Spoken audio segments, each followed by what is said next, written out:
രണ്ടും കൽപ്പിച്ച നയന ആഞ്ഞടിക്കാൻ ഒരുങ്ങി തന്നെ നയന അനന്തപുരിയിലേക്ക്. വേറൊന്നുമല്ല, നമ്മുടെ പ്രൊമോയിൽ ഇന്ന് കാണിക്കുന്നുണ്ട് ഇന്നത്തെ നമ്മുടെ നയനയുടെ ആ ഒരു ഭാവമാറ്റം. നമ്മൾ പ്രേക്ഷകർക്ക് ചിലർക്കെങ്കിലും ഇഷ്ടപ്പെട്ട് കാണുമെന്ന് തന്നെ വിചാരിക്കാം. നമ്മുടെ ആദർശനെതിരെ ആദർശ് ഇങ്ങനെ കുത്തി ചോദിക്കുന്നുണ്ട്, എന്താണ് നീ ഇങ്ങനെ ദേഷ്യപ്പെട്ട് വീട് വിട്ട് പോയെന്നൊക്കെ ഇങ്ങനെ ചോദിക്കുമ്പോൾ നമ്മുടെ നയന ഇങ്ങനെ ആഞ്ഞടിച്ച പോലെ മുഖത്തടിച്ച പോലെ ഉത്തരം പറയുന്നുണ്ട്.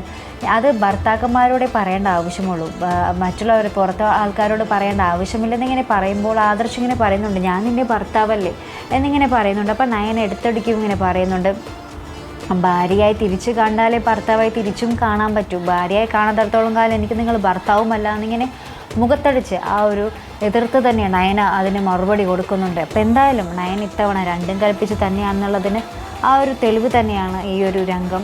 പിന്നീട് നമ്മുടെ മുത്തശ്ശൻ ഇങ്ങനെ ആദർശിൻ്റെ അടുത്ത് ഇങ്ങനെ പറയുന്നുണ്ട്, നമ്മൾ ഒന്നും സത്യമില്ലാതെ ചെയ്യരുത്, നമ്മൾ അഭിനയിക്കാരാവരുത്, എന്തും നമ്മുടെ ഉള്ളിൽ നിന്ന് വരുന്ന സ്നേഹമായിരിക്കണം നമ്മൾ പ്രകടിപ്പിക്കേണ്ടതെന്ന് നമ്മുടെ ആദർശിൻ്റെ അടുത്ത് ഇങ്ങനെ പറയുന്നുണ്ട്.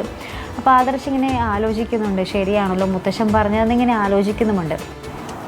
അപ്പോൾ എന്തായാലും ആദർശിന് നമ്മുടെ മുത്തശ്ശൻ്റെ വകയും നയനയുടെ വകയും കുട്ടികളിങ്ങനെ കിട്ടിക്കൊണ്ടിരിക്കുകയാണ്. ഇനിയെങ്കിലും ആദർശിൻ്റെ മനസ്സ് മാറുമോ, അല്ലെങ്കിൽ വീണ്ടും ആ ഒരു അഭിനയ സ്നേഹം തന്നെയായിരിക്കും നയനയോട് തുടരുക എന്നൊക്കെ നമുക്ക് കണ്ടു തന്നെ അറിയേണ്ടതുണ്ട്. തുടർന്ന് നമ്മുടെ നയനയുടെ ഈ മാറ്റം അത് എത്രത്തോളം നമ്മുടെ ആദർശിനെയും മറ്റുള്ളവരെയും പ്രതിഫലിക്കും എന്നൊക്കെ നമുക്ക് കണ്ടു തന്നെ അറിയണം. അപ്പോൾ അതിനായി നമുക്ക് കാത്തിരുന്ന് കാണാം. അപ്പോൾ ഇതുപോലുള്ള പ്രൊമോ റിവ്യൂസിനും എപ്പിസോഡ് റിവ്യൂസിനുമൊക്കെ നിങ്ങൾ മറക്കാതെ ചാനൽ സബ്സ്ക്രൈബ് ചെയ്യുക. അടുത്തൊരു വീഡിയോയുമായി വരുന്നത് വരേക്കും ബൈ.